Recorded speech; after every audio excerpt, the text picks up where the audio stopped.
Bom dia, pessoal, tudo bem? Vim aqui hoje, como havia prometido, gravar o vídeo para vocês relativo à nossa aula de quinta-feira, ok? Hoje nós vamos dar continuidade ao que a gente já estava trabalhando na nossa última aula, que é a parte de sistema reprodutor.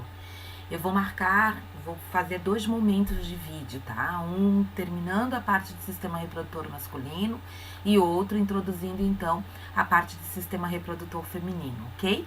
Então, nessa primeira parte, como havia comentado com vocês, nós vamos fazer uma revisão do sistema reprodutor masculino. O sistema reprodutor masculino, lembrem, ele é o grande responsável por produzir o gameta, liberar o seu gameta e permitir então que esse gameta possa encontrar o gameta feminino. Para isso, como a gente já havia falado, o órgão responsável pela produção desse gameta é o testículo. O testículo que fica numa dobra de pele na parte externa do corpo do homem, que é a dobra que a gente chama de saco escrotal, devido à necessidade de se ter uma temperatura um pouco menor, né, do que a que o corpo geralmente necessita, para que ocorra uma produção importante dos espermatozoides. Esses espermatozoides, eles são produzidos no interior do testículo, dentro dos chamados túbulos seminíferos.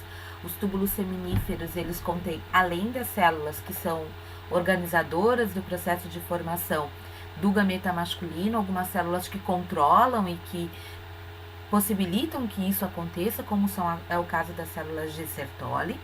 As células de Sertoli, elas são células que fazem a nutrição dos espermatozoides recém-formados, protegem esses espermatozoides contra reações imunológicas e também são controladoras na produção desses espermatozoides, uma vez que elas tanto produzem ativina quanto inibina. Lembrem disso, ok? Esses espermatozoides que são produzidos, então, no interior dos túbulos seminíferos, eles vão ser encaminhados posteriormente a esse órgão que parece uma vírgula, né, que é o epidídimo.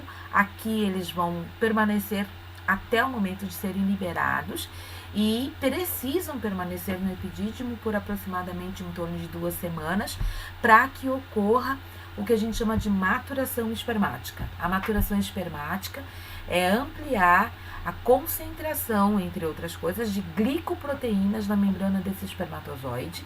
Esse excesso de glicoproteínas, esse incremento de glicoproteínas vai proteger esse espermatozoide, vai permitir uma maior adesão, permitindo que esse espermatozoide fique mais resistente e possa chegar com mais efetividade lá no aparelho reprodutor feminino e encontrar o gameta feminino, tá?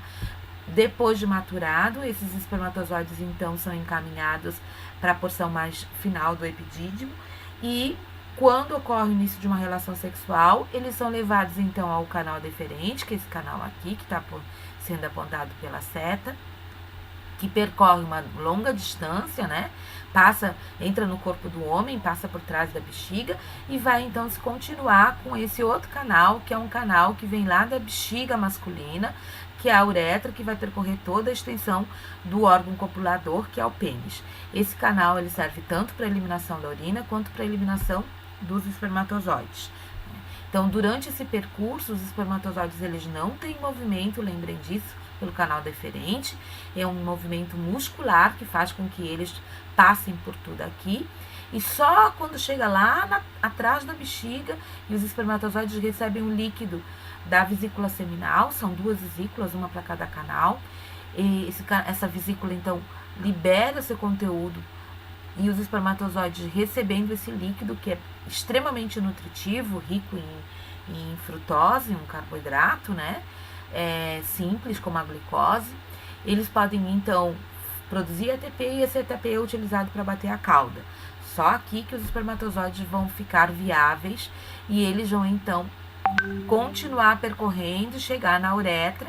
E aqui eles já recebem também um líquido, que é o líquido prostático, que é um líquido alcalino, que é um líquido protetor contra esse ambiente da uretra, que é um ambiente geralmente muito ácido por causa da urina, né? Lembrem que ao percorrer a extensão desse canal, os espermatozoides eles vão ser então liberados num processo que a gente chama de ejaculação. A ejaculação não é feita com pênis assim, a ereção é necessária, não só para ejaculação, mas também para manter esse pênis num volume e numa ereção que permita a entrada no órgão copulador feminino, tá? Bem, o que os espermatozoides, o que o homem, o órgão copulador masculino, ele vai adentrar especificamente nessa abertura que fica no que a gente chama de vulva.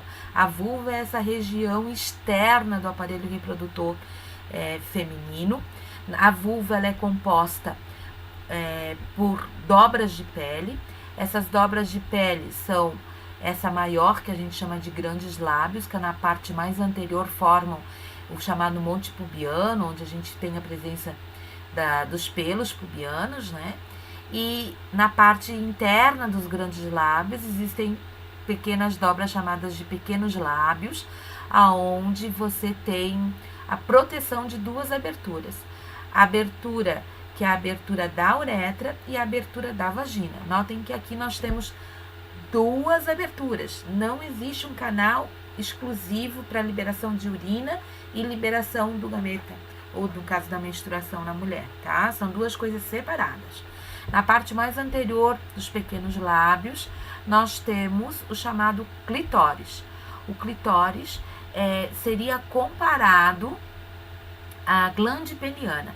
Essa região, a cabeça do pênis, essa região também apresenta o mesmo tecido esponjoso e também sofre modificações durante a excitação feminina. Então, aumenta de volume, ele fica mais avermelhado, tá? E aqui é que existem as células sensitivas de prazer na mulher, como também elas se concentram mais na região de cabeça peniana, tá? Então, o pênis, ele vai chegar nessa abertura aqui, tá?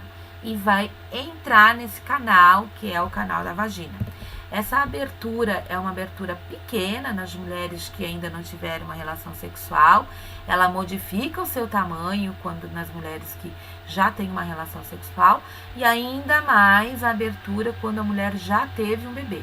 Prestem atenção, a abertura, tá, do canal vaginal não é a mesma coisa do que o canal. O que eu quero dizer com isso? Que embora tenha-se uma modificação na abertura, a vagina não muda, ok, pessoal? Então, nada daquela historinha, eu não quero ter parto natural porque eu vou ficar toda aberta. Nada disso. É que nem a abertura de boca. Tem boca de tudo quanto é tamanho, mas o esôfago tem o mesmo tamanho. Então, não vem com essa história não, tá? Essa coisa boba aí que o pessoal às vezes fala, que a gente ouve falar, que, vou ficar toda aberta. Não tem nada disso, tá? Principalmente depois de um parto natural, a produção de ocitocina permite que você tenha, inclusive, uma diminuição aí, por causa de contração de musculatura, no tamanho, no calibre da tua vagina, tá? Então, a parte externa é uma dobra de pele, tá? A dobra de pele modifica, mas a vagina não, tá? Essa dobra de pele também, nas meninas, normalmente, que ainda não tiveram uma relação sexual, ela é produzida por um tal de ímen. Vocês já devem ter ouvido falar. O ímen, ele é uma membrana avascular, olha lá, avascular, ou seja, não tem sangue. Se não tem sangue, não pode sangrar, obviamente. Então, ruptura de ímen, o ímen em si não sangra, tá? O ímen, ele já tem uma abertura central, geralmente. Essa abertura, ela serve para permitir troca, né, de substâncias entre a vagina e o meio externo. Vai permitir, depois da puberdade, que tenha a saída do muco, que tenha a saída da menstruação, tá? Embora tenha algumas meninas que nasçam com ímen diferenciado. O ímen septado, como é o caso que está mostrando aqui nessas figurinhas, né?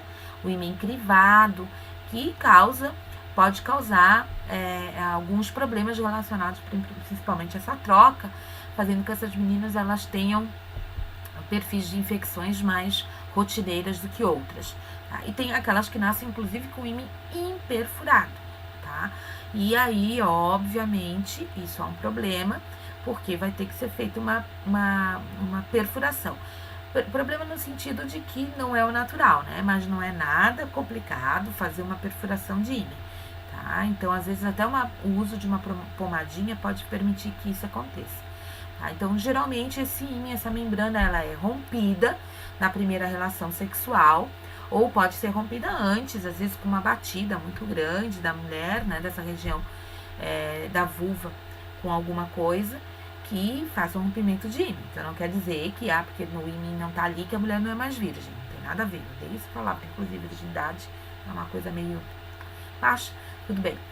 Tá? Então, o que pode sangrar, na verdade, é a penetração na vagina. A vagina, sim, é um órgão que é extremamente vascularizado. Tá? E uma vagina que não está bem lubrificada, que a mulher está extremamente tensa, às vezes na relação sexual, isso sim pode fazer ruptura de pequenos vasos que podem levar ao sangramento. Não tem nada a ver com a questão do ímã, mas pode também não acontecer nada. Tá? A mulher pode estar muito bem obrigada, ter uma relação sexual muito boa e não ter sangramento na primeira, e vai ter, às vezes, sangramento depois de algum tempo tendo relação sexual. Bem, mas vamos voltar ao que nos interessa aqui. Então, o homem, ele vai colocar o seu pênis a partir dessa abertura e vai entrar, então, esse pênis nesse órgão aqui, que é a vagina, que notem, ela é interna, tá? E não tem associação com o sistema urinário, são duas coisas bem diferentes, tá? E a vagina, ela tem, por ser muscular, ela se adequa a tamanhos e grossuras de pênis. E depois da relação, então, o sêmen vai ser depositado na parte final. O que vai acontecer? A vagina, ela vai sofrer um alargamento e uma pequena dobra, formando uma estrutura, um órgão que no sistema reprodutor feminino a gente chama de útero. O útero na mulher, ele é levemente anterovertido, ou seja, ele vai um pouco para a parte, inclinado para a parte da frente, sobre, como vocês estão observando nessas duas figuras, a nossa bexiga. Por isso que mulher grávida geralmente tem, quando pesa um pouquinho o útero, tem vontade de fazer xixi mais vezes do que uma mulher normal. Tá? E isso vai permitir também, essa leve anteroversão, uma proteção desse ambiente, que depois a gente vai ver que é o local onde você tem todo o desenvolvimento do bebê. Então, alguns úteros, em algumas mulheres, é retrovertido, ele tem uma leve inclinação para trás. Isso, ao contrário do que a gente ouve falar, e prestem muito bem atenção, não impossibilita a gravidez, tá? Pode dificultar a continuação de uma gravidez. Ou seja, a mulher pode engravidar e pode perder o bebê, dependendo do grau de retroversão. Se é uma leve retroversão, às vezes o útero numa gravidez, inclusive, retorna para a posição natural. Quando é muito retrovertido, às vezes tem que, inclusive, fazer uma cirurgia para colocar esse útero na posição correta para essa mulher poder, então, manter uma gravidez. Então, cuidado, meninas, se já ouviram falar que o útero é retrovertido e que vai ter dificuldade de gravidez, não. A dificuldade é, às vezes, de manter a gravidez. Então, perder não é nada legal, então se cuidem, obviamente, tá? Os espermatozoides, então, eles têm que entrar no útero, né? Vamos pensar que ele está natural, normal, anterovertido. Por maior que seja um pênis, ele não dobra, né? Então, ele não faz esse movimento, ele nunca vai entrar no útero, tá? Uma vez liberado o sêmen, os espermatozoides vão ter que entrar nesse útero. Como é que eles entram? São mecanismos três, na verdade, os mecanismos que possibilitam isso. Primeiro, né, quando a mulher se excita, e se ela tá naquela época que ela tá ouvindo aquela vozinha interior, né, bem alta, né? Lembrem que esse muco, ele tá favorecendo também os espermatozoides. Então, ele tem uma consistência boa, ele tem nutrientes bons, ele tem um pH bom. E na relação sexual, ele é produzido com muita quantidade, não pela vagina. Quem produz o muco é o útero, tá? Útero, tubas, mas principalmente o útero, e principalmente essa região final do útero que tem comunicação com a vagina, que é a tal do colo uterino ou cérvix uterino. Ali você tem uma imensidão de glândulas produtoras desse muco. Esse muco, então, quando ele está favorável, ele produz como se fossem proteínas filamentosas que dão como se fosse um trilho, literalmente, que vai guiar os espermatozoides.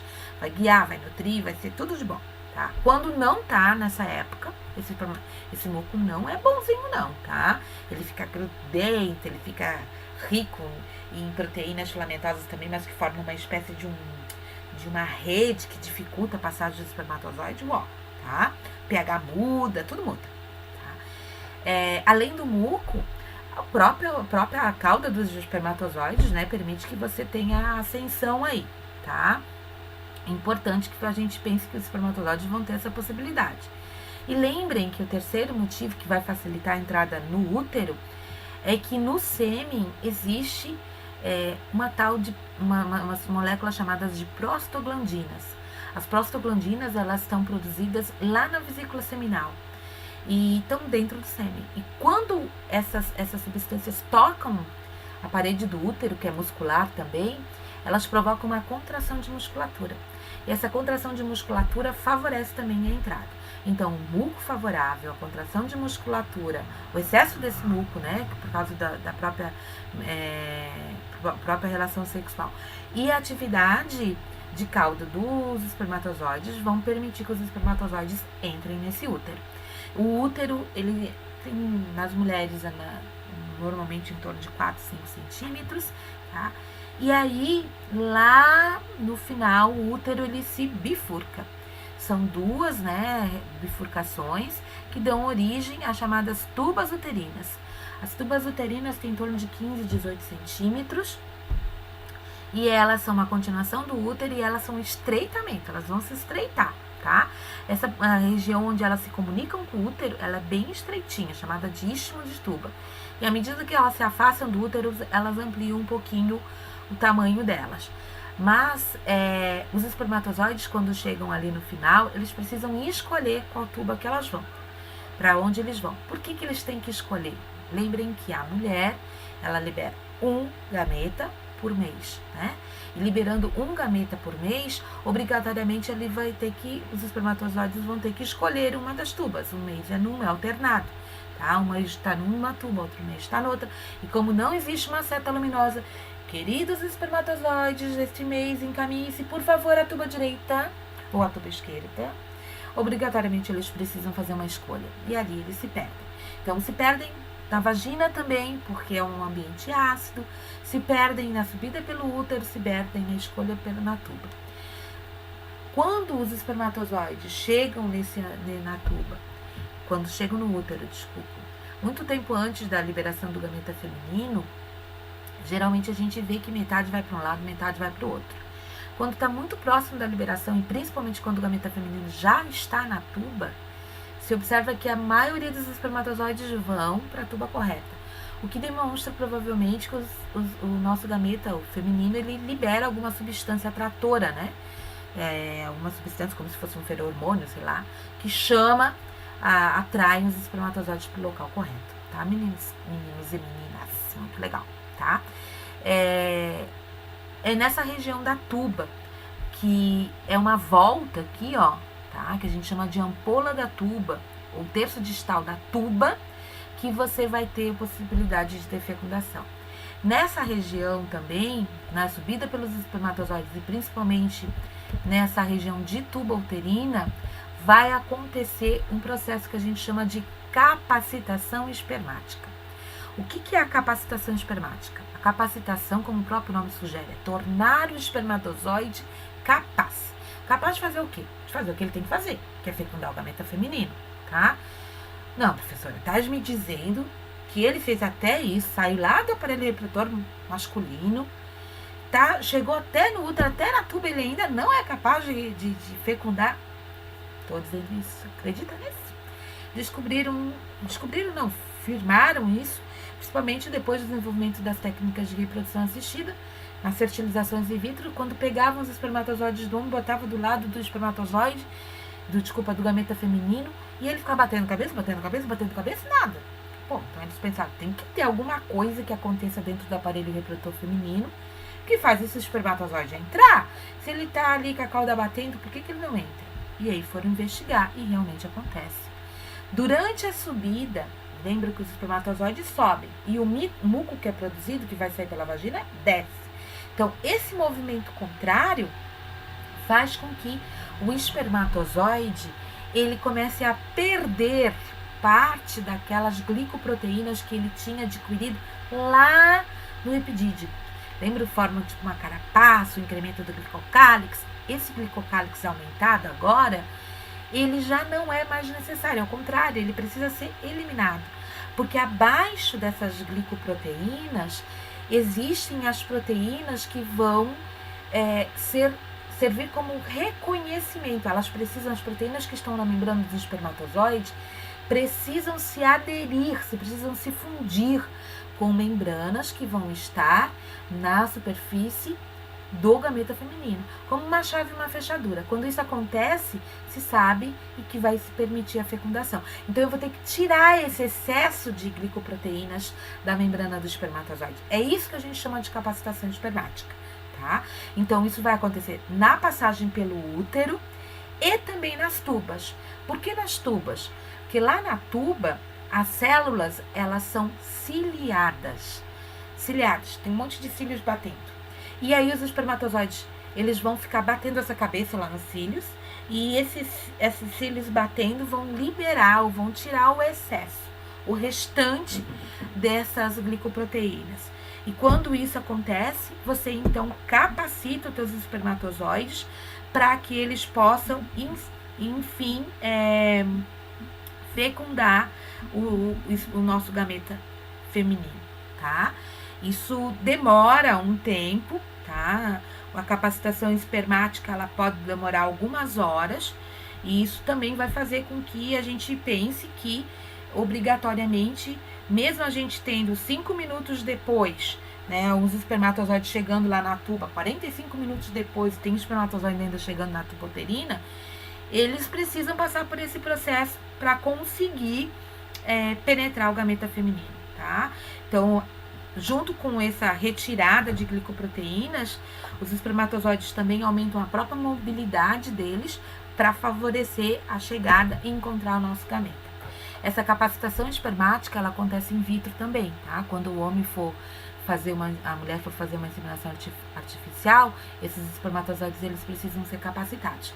E aí, sim, eles vão poder entrar no nosso gameta, que ao contrário, né, é uma bola enorme, gorda, macroscópica, e ainda vem rodeada por essa grande concentração de células aí em volta dele, tá? Pessoal, essa é a parte final, então, do sistema reprodutor masculino. Não esqueçam, ele não só produziu o gameta, ele teve que liberar o gameta, ele teve que ter uma relação sexual, né? Esses espermatozoides tiveram que ser maturados, depois capacitados, para que a gente tenha esse processo que vai ser a fecundação ocorrer, tá? Kisses, daqui a pouco eu posto um novo vídeo para vocês. Abraços!